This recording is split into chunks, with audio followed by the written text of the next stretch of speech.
오늘 아침에 보실 하나님의 말씀은 구약성경 여호수아 1장 5절부터 9절까지의 말씀입니다. 구약성경 여호수아 1장 5절부터 9절까지의 말씀,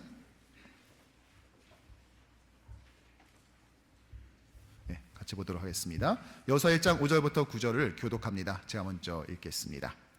내 평생에 너를 능히 대적할 자가 없으리니 내가 모세와 함께 있었던 것 같이 너와 함께 있을 것임이니라.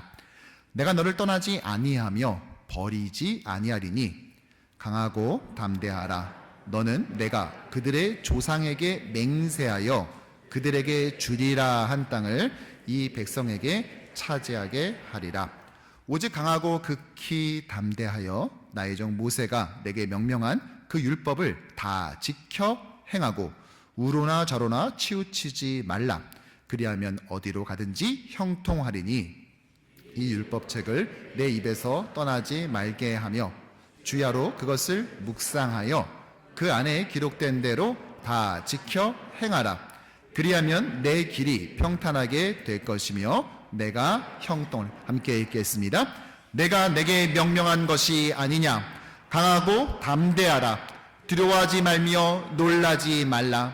내가 어디로 가든지 내 하나님 여호와가 너와 함께 하느니라 하시니라. 아멘. 저는 오늘 이 시간 담대함이라는 제목으로 주의 말씀 증거하겠습니다. 한국에서 이 남자들이요, 결혼기념일이나 아내의 생일은 헷갈리거나 가물가물해도요, 날짜까지 정확하게 기억하는 날이 하나 있습니다. 언제인 줄 아세요? 바로 자기가 군대 간 날이에요. 군대 입대 날짜. 잊혀지지가 않습니다. 물론 군대 끝난 저녁일도 기억합니다. 왜요? 군대 입대한 순간부터 그 날짜를 계속해서 되새기며 살고 있거든요. 심지어 매일 아침마다 내무반의 이 막내인 이등병은요, 자기 최고 고참인 이 병장을 깨우면서 이렇게 말합니다. 김 병장님, 안녕히 주무셨습니까? 저녁까지 오늘로 78일 남았습니다. 이렇게 인사하면서 시작을 해요. 그러니까 잊을 수가 없죠. 오죽하면 제가 병사가 자기 저녁 날짜를 기다리는 이 사모함의 절반만 가지고 예수의 다시 오심을 우리가 고대했다면 세계 선교는 벌써 마무리됐다라고 말했겠습니까? 그런데 그렇게 기다리고 매일 되새기던 저녁일임에도 불구하고요, 한참 시간이 지나면 그 날짜를 잘 기억 못하더라고요. 그런데 신기하게 입대 날짜는 계속 기억하는 거예요. 제가 왜 그럴까 고민해봤어요. 그랬더니 아무래도 이제 이거 끝나고 내가 사회로 다시 돌아간다 하는 날보다는 오히려 이 낯선 곳에서 내가 과연 잘 버틸 수 있을까? 이것을 긴장하며 초조해하며 기다렸던 그 기억이 우리에게 더 깊이 패어 있는 것 같아요. 그래서 더 오래 남는 것 같습니다. 사실 우리 이민자들에게도 그런 날이 있어요. 여자 권사님들, 비록 군대는 안 갔다 오셨지만 여러분들도 이렇게 딱 기억하는 날이 있다고요. 언제일까요? 바로 미국에 처음 온 날입니다. 제가 이민 목회를 하면서 신방에 가서 권사님 미국에 언제 오셨어요? 라고 말했을 때 89년 5월쯤 왔어요 라고 말하는 분도 있지만 적지 않은 분들이 89년 5월 4일에 도착했습니다. 이렇게 말하는 분들이 정말 많은 거예요. 날짜를 묻지 않았으면 불구하고 날짜까지 정확히 말씀하시는 거죠. 그만큼 잊혀지지 않는 것입니다. 이민 생활을 시작한 그 순간, 자신이 나고 자란 그 고향을 떠나서 이제 새로운 곳에 뿌리 내린다는 것은 그만큼 스트레스가 많았다는 것이죠. 문화와 환경이 바뀌는 정도가 아니라 지구를 떠나 마치 다른 행성에 도착한 것 같은 그런 충격이 우리에게 있었다는 것입니다. 설사 이전에 여행으로 미국을 방문했다 할지라도요, 막상 살려고 오는 미국은 전혀 다릅니다. 저도 예전에 서부에서 여기 강의하러 왔다가 맨하탄을 관광을 갔거든요. 많은 사람들이 바쁘게 지나가고 캘리포니아에선 신호를 다 지켰는데 아무도 지키는 사람이 없더라고요. 저만 괜히 서 있다는데 옆에서 묻더라고요. 너 혹시 캘리포니아에서 왔니? 그랬더니 그렇다니까 씩 웃으면서 가더라고요. 차들은 또 얼마나 많은지 그걸 보면서 역시 세계의 심장, 세계의 수도 뉴욕은 다르구나 하면서 맨하탄을 보면서 감탄했었어요. 근데 정작 막상 살려고 와서 이사를 해서 우연히 내비게이션을 잘못 틀어서 도착한 맨하탄은요 전혀 다른 모습이었어요. 신호가 2번 바뀌었음에도 불구하고 1cm도 나가지 않는 것을 보면서 와, 이게 진짜 실화냐 싶더라고요. 도대체 이분들은 어떻게 지금까지 이 도시에서 생존이 가능했던 것일까? 참 경외감이 들었습니다. 전혀 다른 것이죠. 이런 낯선 곳에서의 시작은 우리에게 있어서 늘 긴장감을 주기 마련인 것입니다. 그런데 오늘 여호수아도 똑같은 상황이었다는 것이죠. 위대한 종 모세는 느보산에서 그토록 가고 싶어 했던 그 가나안 땅을 바라봤습니다. 그리고 숨을 거두었죠. 이젠 여호수아가 그 뒤를 이어 이 이스라엘을 이끌게 된 것입니다. 장정만 60만 명의 이 거대한 공동체의 리더가 되어서 역할을 수행한다는 것, 결코 이것은 쉽지 않았을 거예요. 야호! 나도 이제 드디어 지도자 한번 한다. 좋아했을 것 같지 않아요. 분명히 긴장감이 있었을 거예요. 아니, 목사님이 그걸 어떻게 하세요? 여호수아랑 대화 카톡했어요? 이렇게 할 수 있겠죠? 예, 제가 2달 반 전에 똑같은 상황이었거든요. 우리 교회 담임 목사로 부임하면서 와, 나도 이제 담임 목회 시작한다가 아니라 와, 이게 정말 이렇게 돼버리면 어떡하지? 내 된 거야 정말? 나 이제 어떻게 해야 돼? 우리 교회를 어떻게 이끌어야지? 라는 그 불안감, 두려움이 저한테 오히려 더 컸거든요. 뿐만 아니라 혼자가 아니라 일어나서 함께 가기를 우리가 꿈꾸는 우리 교회, 이것을 주제로 삼은 우리 효신장로교회 입장에서는요, 오늘 이 본문은 너무나 깊은 교훈을 주고 있습니다. 왜냐? 여호수아 1장은요 정말로 많은 함께, 모든이라는 단어가 들어있기 때문이에요.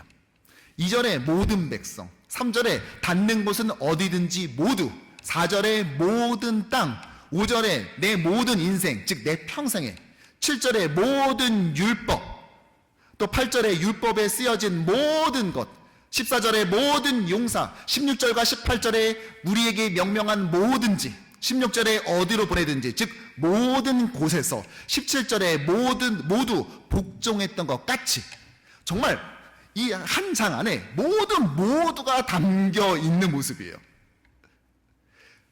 이렇게 새로운 시작을 앞두고 있는 우리가, 또 모두 일어나 함께 가기를 꿈꾸는 우리에게 하나님께서는 오늘 여호수아 1장의 말씀을 통해 자신의 뜻을 섭리하고 있다고, 우리에게 알려주시겠다고 저는 확신합니다. 바라기는 오늘 이 말씀 앞에 선 우리 모두가 하나님께서 들려주신 그 귀한 뜻을 받들어서 올 한 해 정말 힘차게 일어나서 함께 달려가는 모든 공동체 되기를 주님의 이름으로 축복합니다. 하나님은 여호수아에게 이렇게 말씀하셨어요. 2절과 3절의 말씀 우리 함께 읽어보죠. 내 종 모세가 죽었으니 이제 너는 이 모든 백성과 더불어 일어나 이 요단을 건너 내가 그들 곧 이스라엘 자손에게 주는 그 땅으로 가라. 내가 모세에게 말한 바와 같이 너희 발바닥으로 밟는 곳은 모두 내가 너희에게 주었노니 아멘. 이제 약속의 땅으로 들어가래요. 그러면서 이스라엘 백성들에게 이렇게 약속하십니다. 내가 밟는 땅은 모두 너 주겠다.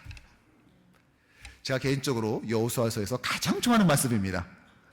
여러분, 만약 하나님이 나타나셔서 여러분들에게 똑같은 말씀 주시면 여러분 어떻게 하시겠습니까? 밟으면 다 넣어줄게 이렇게 하신다면, 저는요 설교를 중단하고 지금 당장 내려가서 빠른 속도로 운동화를 갈아신 다음에 하늘을 계속 보면서 힘차게 미친 듯이 뛸 겁니다. 하나님 다 보고 있죠? 지금 하늘에서 구글맵에 다 표시하고 계시죠? 하면서 말이죠. 여러분, 저를 그렇게 부동산 욕심 부리는 속물처럼 봐서는 안 됩니다. 그런 눈초리 건강에 해롭습니다. 여러분, 제가 그렇게 하는 이유는 오늘 주보 광고에 나온 것처럼 우리 교회 주차 시설 확보가 너무나 시급하기 때문이에요. 방문한 분들은 늘고 있는데 그 주차 공간 때문에 불편할 수 있어서 감사하면서 또 죄송하기도 하거든요. 그리고 우리 주일학교 아이들 위해서 이 실내 체육관 짐 하나 져주고 싶은데 그런 땅 하나 있으면 좋겠어요. 지난주에도 메라타는 그 병원에 신방을 가면서 럴 스테이션을 가는데 저희 아내랑 야, 여기 건물 비었나 봐. 여긴 얼마나 할까? 몇 스퀘어피트쯤 될까? 야, 차 여기 한 20대는 되겠어 하면서 그걸 보고 있거든요. 이 말씀만 보면요, 마치 뭐 묻지도 따지지 않고 무조건 땅 주는 것처럼 느껴지죠? 근데 여러분, 사실은 범위가 정해져 있습니다. 바로 다음 4절에 나와 있어요. 4절 함께 읽죠?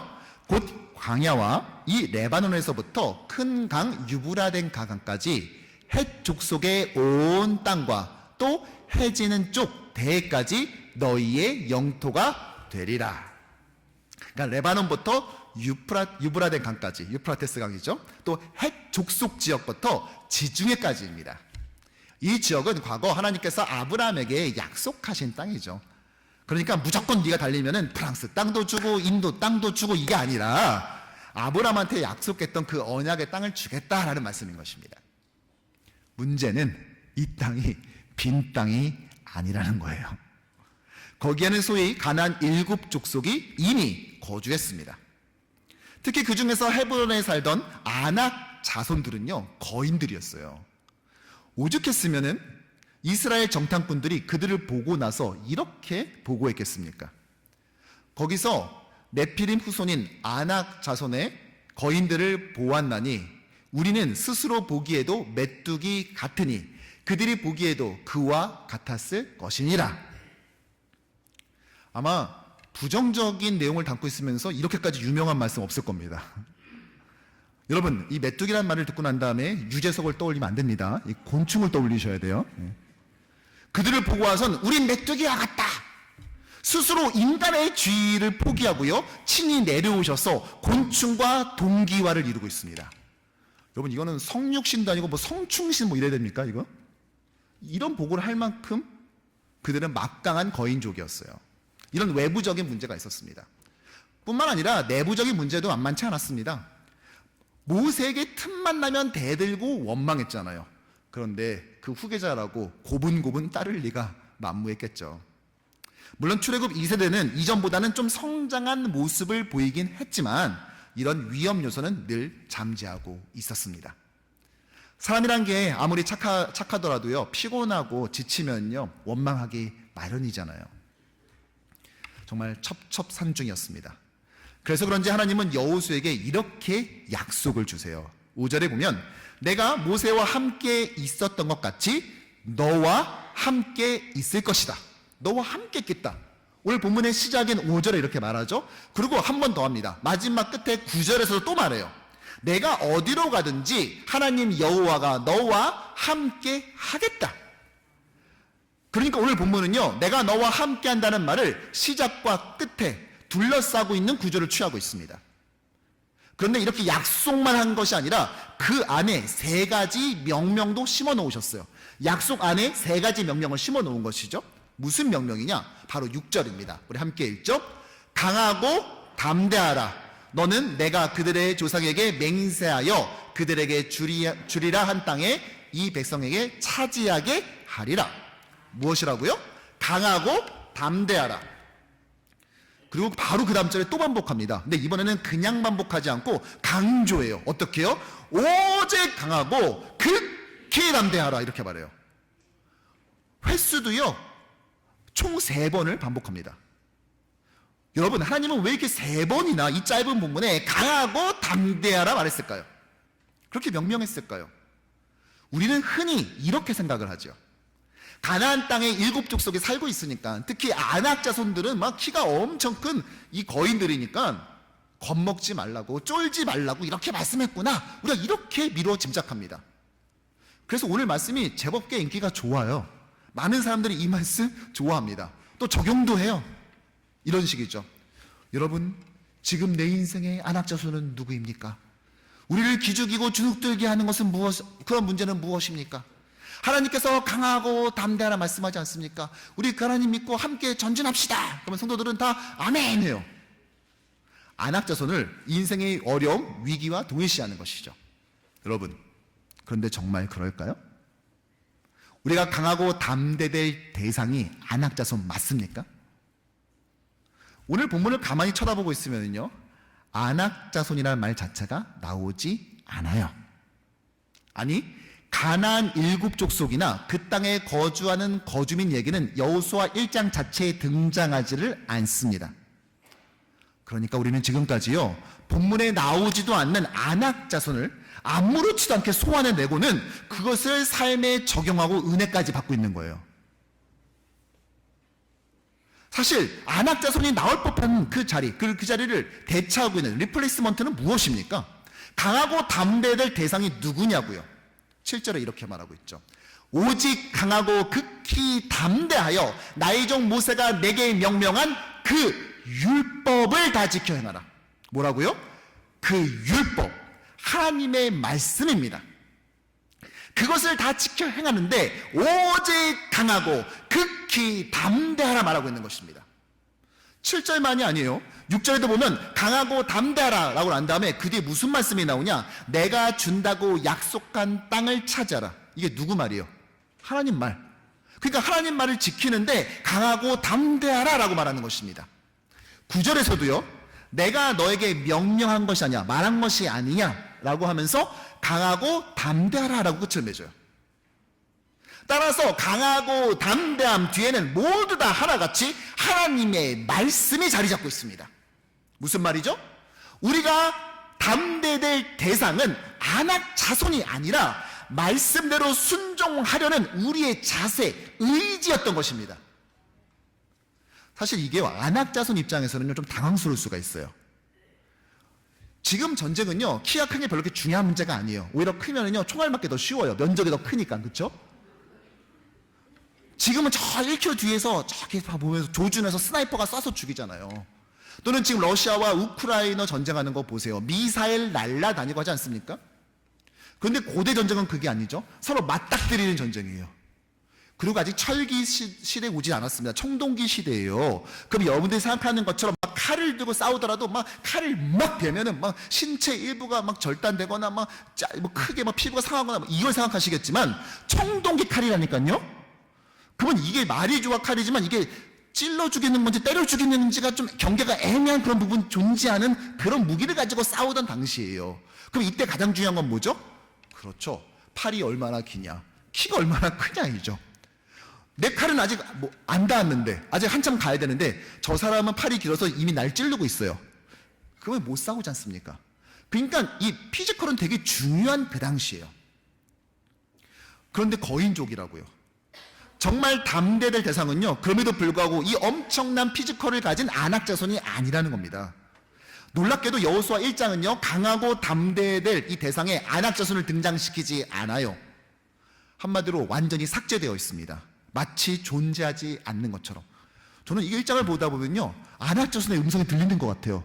여보세요, 여보세요, 저 여기 있어요. 나 몰라, 아낙 자손, 거인족. 키 1m 95cm면 반에서 제일 작다고 놀림받는 애들, 그거 나라고. 나 여기 있다고. 나 좀 봐달라고. 야, 지금 너가 중요한 게 아니야. 지금 당신이 중요한 게 아니라 지금 내가 말씀대로 사냐 안 하냐, 이게 중요한 거야. 지금 이런 판도가 지금 벌어지고 있다는 것이죠. 무슨 말입니까? 지금 중요한 것은 우리 앞에 있는 고난이 얼마나 대단하고 험악한지를 보는 것이 아닙니다. 아낙 자손의 키와 몸무게를 재고 난 다음에, 야, 저 정도 체격이면 한 대 맞으면 전치 5주는 나오겠는데, 이거 계산하는 것이 아니라는 것입니다. 중요한 것은요, 하나님의 말씀에 끝까지 순종할 만한 담대함을 내가 가지고 있는가 하는 것이라는 것이죠. 왜 하필 담대함이죠? 다른 건 안 돼요? 뭐 믿음이나 뭐 이런 건 안 되냐고, 소망, 사랑 이런 거 안 돼요? 왜 하필 담대함이에요? 여러분, 담대함의 반대말이 뭡니까? 두려움. 출애굽 1세대가 실패했던 이유가 뭐죠? 바로 이 두려움 때문이었어요. 가데스 바네아에서 하나님은 곧장 약속의 땅으로 진격하라고 명령하시죠. 그러니까 출애굽은 이렇게 긴 스케줄이 아니라 원래 스케줄대로라면 4달이면 끝날 스케줄이에요, 지금 이 스케줄이. 그런데 그들은 어떻게 했습니까? 머뭇거리지 마라, 지금 바로 가라 라고 했음에도 불구하고, 잠깐만요, 그게 막 그렇게 할 게 아니라 그래도 좀 알아보고 주저했죠. 왜요? 두려움 때문에. 그들의 두려움은 하나님에 대한 믿음을 능가했습니다. 그래서 얻어진 결과가 무엇이죠? 그 작품이 무엇입니까? 바로 12정탐꾼. 지난 특세 기간으로 살펴봤죠. 결국 그들은 실패했고 가나안 입성을 하지 못했습니다. 따라서 여호수아와 가나안 이 출애굽 2세대가 가나안 입성을 위해서 필요한 것이 무엇입니까? 네, 하나님의 말씀에 순종하는 바로 이 담대함이 그들에게 가장 필요한 것이라는 것입니다. 사랑하는 성도 여러분, 우리가 일어나 함께 가기 위해서는요, 바로 이 말씀에 순종하는 담대함이 반드시 있어야 된다는 것이에요. 이 7절에 나오는 또 유명한 말씀이 뭐냐? 바로 우로나 좌로나 치우치지 말라는 것이죠. 우리가 좌로나 우로나 치우치지 말아야 된다, 이런 말 자주 하죠. 근데 여러분, 지금까지 이 말 언제 썼어요? 이 사람 말도 듣지 말고 저 사람 말 너무 치우치지도 말고 중립을 지켜야 된다, 균형을 지켜야 된다, 중용의 덕을 이뤄야 된다, 뭐 이런 의미로 쓰잖아요. 그렇죠? 근데 정말 그렇습니까? 여러분, 좌로나 우로나 치우치지 말라는 표현이요, 성경에 총 9번이 나오는데요, 그 중에 2번이 이 여호수아에서 나와요. 근데 여호수아는요, 좌로나 우로나라고 말하지 않아요. 우로나 좌로나라고 말하지. 그쵸? 우로나 좌로나 치우치지 말라고 하죠. 그리고 우로나 치우치지 말라는 건 뭐예요? 중용의 덕을 지키라는 거예요? 중립을 지키라는 거예요? 아니요. 하나님의 말씀만을 따르라는 말인 거예요. 하나님이 가라고 했으면 가야 되는데 뭐 정탐관 한번 보내보고 난 다음에 할게 뭐 이렇게 하지 말라는 의미로 우로나 좌로나 치우치지 말라고 성경에 나와 있는 것입니다. 그러니까 우리 성경의 원래 의도가 무엇인지를 정확히 보고 읽어야죠. 특별히 8절에서는요, 구체적으로 우리가 어떻게 이 담대함을 가지고 말씀에 순종해야 되는지 그 방법을 소개해 줍니다. 바로 3가지 방법인데요, 한번 같이 읽어볼까요? 시작. 이 율법책을 내 입에서 떠나지 말게 하며. 첫 번째는 뭐다? 입에서 떠나지 말게 하는 것이다. 무슨 말이에요? 네, 틈나는 대로 읽으라는 거예요. 틈나는 대로 읽으라는 거예요. 두 번째, 주야로 그것을 묵상하여. 여러분, 묵상한다는 말은 무슨 말입니까? 사실은요, 이것이 사실 의성어, 의태어에 가깝습니다. 비둘기가 이렇게 뭘 먹을 때 구구구구구 하면서 새가 이렇게 먹잖아요. 그렇죠? 그런 거 같은 거예요. 계속 쫓는 거예요. 우리가 틈나는 대로 성경을 읽지만 계속 읽기만 하면 안 됩니다. 그 말씀이 무슨 뜻인지를 생각하고 또 생각해야 돼요. 언제까지? 그 뜻이 무슨 의미인지를 깨달아질 때까지, 교훈을 얻을 때까지 계속해서 되새김질하는 것이 묵상한다는 것이에요. 자, 교훈을 얻었어요. 그러면 어떻게 해야 될까요? 그 안에 기록된 대로 다 지켜 행하라. 실천하는 거예요. 그런데 여기에 포인트가 있어요. 뭐예요? 다 지켜 행해야 돼요. 어떤 것은 지켜 행하고, 이건 좀 힘들어, 안 할래, 이렇게 하면 안 된다는 것이죠. 베스킨라빈스 가서 아이스크림은요, 선택해서 먹어도 되지만요, 하나님의 말씀 그렇게 하시면 안 돼요. 하나님의 말씀은 다 지켜 행하셔야 돼요. 지킬 말씀과 안 지킬 말씀을 내가 정하면 안 돼요. 그 말씀은 있는 그대로 다 지켜 행해야 된다는 것입니다. 이것이 바로 담대함을 가지고 말씀에 순종하는 것입니다. 자, 그렇게 될 때 하나님께서 약속하신 것이 있어요. 다시, 그리스도인만 무조건 주는 게 아니라 이것을 지켜 이렇게 담대함을 가지고 순종했을 때 비로소 얻게 되는 2가지가 있다고요.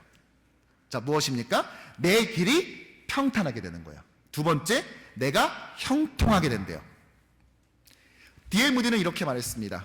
뉴스페이퍼, 신문은요, 이미 일어난 일을 기록한다는 거예요. 그렇죠?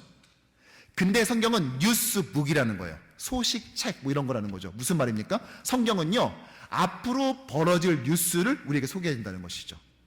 정말 그렇잖아요. 담대함을 가지고 말씀에 순종하면 네가 앞으로 내 길이 평탄하게 되고 내가 형통하게 된다라고 성경은 말하고 있습니다. 앞으로 벌어질 일을 미리 말해주는 거예요. 정말 그래요. 저는 최근에요, 실제로요, 하나님의 말씀을 담대함을 가지고 순종했을 때 하나님께서 그 길을 어떻게 인도하시는지, 그 길을 평탄하게 만들어주시고 형통하게 하는지 그 사례를 목격했어요. 그런데 그것을요, 신앙 되게 좋은 장로님께 보거나 또는 기도 많이 한다고 하는 권사님께 본 게 아니라 고등부 한 여학생한테 제가 그것을 발견했습니다. 이 아이는 캘리포니아에 있는 예술학교에 다니는 고등학생이었어요. 고등부의 아이였거든요. 근데 학교에서 그 왜 전교 학생회장 하는 거 있잖아요. 프레지던트 해서 하잖아요. 근데 그것을 이제 캠페인을 벌이지 않습니까? 그러니까 그 선거운동 같은 걸 하잖아요, 학교에서요. 그 피켓도 만들고 뭐 이렇게 코스프레도 하고 막 하면서 막 선거운동 하거든요. 친구들이 도와주고요. 근데 이 아이가 자기 캠페인 주제를 뭐로 내건 줄 아세요?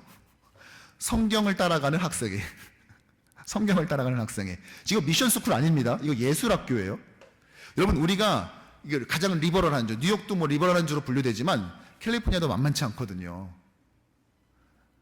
그 동성애가 그 공론화되고 막 그것이 대법원에서 확정 판정을 받았을 때 유니섹스 화장실을 제일 먼저 만든 것이 제가 알기로는 백악관이고 그 다음에 캘리포니아주였어요. 그리고 또 우리가 예술하는 사람들은 보통 좀 리버럴하다고 생각을 하지 않습니까? 그런데 그 예술학교 안에서 이거를 캐치프레이즈로 건 겁니다. 이 친구는요, 동성애 문제에 있어서도요, 피하지 않았어요. 뭐 동성애자들을 핍박하자, 무시하자 이런 건 아니고요. 이렇게 말했어요. 하나님은 남자와 여자를 창조하셨다. 그래서 그 질서와 아름다움을 우리가 예술학교니까 예술을 통해 다양한 방법으로 마음껏 표현해야 되는 것이다 라고 주장했어요. 사실상 이것은 선거포기죠. 왜냐하면 공립학교의 교육이 이미 꽤 진행된 상태이기 때문에 이것은 쉽지 않아요. 그런데 어떻게 됐을까요? 네, 당선이 됐는데요. 꽤 큰 표차로 당선이 되었어요. 사실은요, 그 아이의 부모가 구역장이었는데요. 구역장님도 너무 놀랬고요. 그 얘기를 들은 저도 놀랐습니다. 여러분, 제가 지금 이 시간 말씀대로 사니까 담대히 하니까 결과적으로 잘 됐다, 막 복 주신다, 지금 이 말 하려고 하는 게 아니에요. 저는 이 아이의 행동을 보면서, 이 아이의 선택을 보면서 우리가 뭔가 생각해봐야 될 것이 있는 것이 아닌가 하는 것을 제기하고 싶습니다. 많은 그리스도인이 어쩌면 아직도 스스로를 메뚜기로 여기는 곤충 동기화 작업을 진행하고 있지는 않습니까? 하나님의 말씀의 진리라는 건 믿어요. 그런데 이렇게 계속 하다가는 광신도 취급을 받을 것이고 꽉 막힌 사람이라고 오명을 듣겠지. 결국 이렇게 하면 나는 이 불이익과 편견 속에 노출될 수밖에 없을 거야. 뭐 어쩔 수 없지, 감내해야지. 뭐 이건 그리스도인이니까 감당해야 되는 것이니까. 뭐 이런 식으로 본인이 아직 말씀을 실천도 안 했는데요, 벌써 결론 다 내고 시작도 안 했는데 벌써 비전의 주인공이 다 됐어요. 벌써 주께서는요, 정작 네가 담담을 가지고 말씀을 실천하면 네 길이 평탄하게 될 것이라고 말하는데도 말이죠. 하지만 이 아이의 학성의 캠페인을 지켜보면서요, 저는요, 여호수아 1장 8절의 이 말씀이 지금 이 시대에도 통하고 있는 진리임을 다시 한번 확인할 수 있었습니다. 요즘 자율주행 시스템이 주목받고 있죠. 지난주에 라스베가스에서 정말 세계에서 가장 큰 모터쇼가 벌어졌는데요. 거기에는요, 뭐 현대, 기아 뭐 같은 그런 자동차 그룹 기업뿐만이 아니라 구글, 아마존 같은 IT 기업들도 왔더라고요. 이게 웬일이지 봤더니 요즘은 차가 중요한 게 아니라 그 차를 도로 위에서, 길 위에서 달리게 하는 소프트웨어가 중요한 시대가 됐대요. 자, 우리가 일어나 함께 가자라고 하는 이 길을 나섬에 있어서, 이 길을 걸어감에 있어서 우리가 사용하고 있는 현재 소프트웨어는 무엇입니까? 혹시 두려움을 사용하고 있지는 않아요? 두려움이 여러분들을 자율주행시키고 있지는 않습니까? 이 말씀대로 하면 이건 좀 너무 헤비한데, 이 말씀대로 진짜 했다가는 큰일 날 것 같아. 알아서 하이웨이는 어보이드하고, 이 정도는 해도 될 것 같아. 알아서 싹싹 골목길로만 빙빙 돌고 있지는 않아요? 이런 두려움에 맡기는 자율주행하고 있지는 않냐는 것입니다. 이제 그만 하나님의 말씀을 내비게이션으로 삼아서 담대함을 작동시켜서 어느 길이나 질주해야 되지 않겠습니까? 아니, 언제까지 한 발은 세상에, 한 발은 하나님께 담그고 저울질하면서 눈치 봐면서 그때그때 판단하고 하는 이 귀찮고 피곤한 삶을 여러분 언제까지 진행하실 거예요? 이 힘든, 이 세상에서 가장 치열한 이 도시에 살아가면서, 이민자로 살아가면서 안 그래도 피곤해 죽겠는데, 아니 이제 이 눈치까지 봐가면서 언제까지 이 삶을 지속하려고 하십니까? 이제 그만 어보이드 설정되어 있는 거 다 빼버리고 이제는 하나님의 말씀이 시키는 대로, 그것이 어떠한 말씀이든지 간에 모든 말씀을 다 지켜 행함으로써 우리가 허락하신 그 하이웨이를 달려보자는 것이죠. 물론 제한 속도는 지키면서 달려야 되겠죠. 하나님께서 우리에게 허락하신 그 질서와 그 질서에 순종하면서 우리는 그 길을 원 없이 달리는 그 아름다운 질주를, 그 드라이브를 즐길 줄 알아야 된다는 것입니다. 하나님의 백성이 강하고 극히 담대될 대상은요, 가난의 강력한 적들이 아니라 하나님의 말씀을 지키려는 나의 의지입니다. 그렇다면 하나님께서는 왜 이토록 이것을 강조하는 것일까요? 왜 담대히 하나님의 말씀 행하라 말하는 것일까요? 네, 시대가 바뀌었기 때문이에요. 앞선 모세의 시대는 있었지만 여호수아 시대는 더 이상 없는 게 있어요. 뭘까요? 모세의 시대에는 그들이 어떻게 움직였죠? 무엇을 따라 움직였죠? 그렇죠, 구름 기둥과 불 기둥을 따라서 움직였어요. 그러나 여호수아 시대에는 더 이상 그것이 없었습니다. 가나안에서 그들은 더 이상 눈에 보이는 그 이적을 따라가는 것이 아니라 하나님의 말씀을 따라가게 되었어요. 그러니까 무엇인지 알려면 옛날처럼 불 기둥입니다, 야 텐트 접어 가야 돼, 야 계속 있는데, 야 텐트 펴 이런 삶이 아니라 이제 이 말씀을 계속해서 쉬지 않고 읽고 그 안에서 교훈을 얻어서 그것을 가지고 실천함으로써 그 길을 따라가는 전혀 다른 새로운 세대가 시작됐다는 것이죠. 그리고 저와 여러분들도 그 시대에 살고 있습니다. 우리는 불기둥과 구름기둥을 보며 따라가지 못해요. 이제는 우리에게 허락하신 이 말씀을 따라 살아야죠. 그러니까 우리는 답이 하나밖에 없어요. 어떻게든 이 말씀 가운데 답을 얻어야 돼요. 그리고 그것을 담대히 지켜 행하는 것, 우리가 그것이 바로 우리의 숙명이라는 사실을 기억해야 됩니다. 말씀을 정리합니다. 지난 한 주간요, 우리는 신년 특별 새벽 기도를 통해 매일 100여 명 이상의 성도들이 참여해서 큰 은혜를 받았습니다. 많은 간증들이 있었는데요, 이 공통분모를 보면은요, 말씀을 통해 얻은 도전과 충전으로 요약할 수 있을 것 같아요. 목사님, 분명히 내가 알고 있었던 익숙한 본문이었는데요, 와, 그런 뜻인지도 몰랐어요. 또는 새로운 뜻을 알게 됐어요. 한다든지, 또는 말씀이 너무 재밌고 즐겁게 듣긴 했지만 한편으로는 막 찔림이 있어가지고 회개하고 있는 중이에요 라는 말씀 많이 들었습니다. 심지어 다른 교회분들까지 참석해서요, 그 동일한 간증을 하는 것을 지켜보면서 참 이 시대가 말씀에 대한 갈급함과 열정이 있는 시대라는 것을 확인할 수 있었습니다. 그러기에 오늘부터 잠시 후 진행되는 2주간 진행되는 구약의 파노라마 세미나는요, 작년 송구영신 예배부터 이어지고 있는 이 말씀 축제의 연장선이자 또 다른 영적 만찬이 될 줄로 믿습니다. 분명 우리 교회는 지금 말씀으로 꿈틀대고 역동하고 있죠. 하지만 사랑하는 성도 여러분, 이것으로 부족합니다. 우리는 보다 담대해져야 합니다.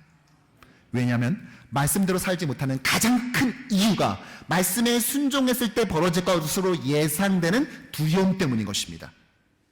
이런 영적 호연지기를 가지고 우리에게 주신 새해를 힘차게 달려가야 할 것입니다. 강하고 담대해야 할 것은 바로 말씀을 제대로 지키려는 의지이기 때문인 것이죠. 이스라엘 백성이 강하고 담대될 대상은 가나안 족속이 아닌 것입니다. 저는 가나안 족속은 마치 안중에도 없는 것 같은 이 성경의 태도가 참 멋져 보여요. 무슨 말이죠? 우리가 담대히 말씀을 따라 살아갈 때 하나님은 우리의 어려움을 삭제시켜버리는 것이죠. 바로 이 안악자손처럼 말입니다. 평탄한 길로, 형통한 길로 만들어 주신다는 것입니다. 따라서 이 말씀은 눈앞에 여러 인생의 고난이나 어려움에 담대하게 마음먹어라 라는 것이 아니라 말씀으로부터 언제든지 떠날 줄 모르는 자신의 마음을 강하고 담대하게 지키라는 것입니다. 결국 상황이 문제가 아니라 하나님의 말씀을 대하는 나의 마음이 문제인 것입니다. 올 한 해 우리가 어떠한 삶을 살지는 바로 여기에 달려 있는 것이에요. 그러니까 경제학자들이 또 애널리스트가 내놓는 여러 자료들을 보면서 실망할 필요 없어요. 겁먹을 필요 없어요. 답은 이미 정해져 있어요. 이 말씀을 담대히 지켜 행하면 하나님께서 여러분들에게를 형통하게 열어주실 것입니다. 그렇지 않다면 자기가 자기 스스로를 위하는 그 피곤하고 고단한 삶을 계속해서 이어나가셔야겠죠. 여러분의 선택은 과연 무엇입니까? 가나안 정복은 환경이나 상황이 결정하는 것이 아니라 하나님의 말씀에 얼마나 순종하고 인도함 받느냐에 달려 있습니다. 바라기는 우리 모든 성도들이 올 한 해 주님께서 주시는 그 말씀 모두를 담대히 지켜 순종하고 행함으로써 우리의 길을 평탄케 하시고 형통케 하시는 그 주님을 깨닫고 체험하는 올해 한 해 되기를 주님의 이름으로 간절히 축복합니다. 기도하겠습니다.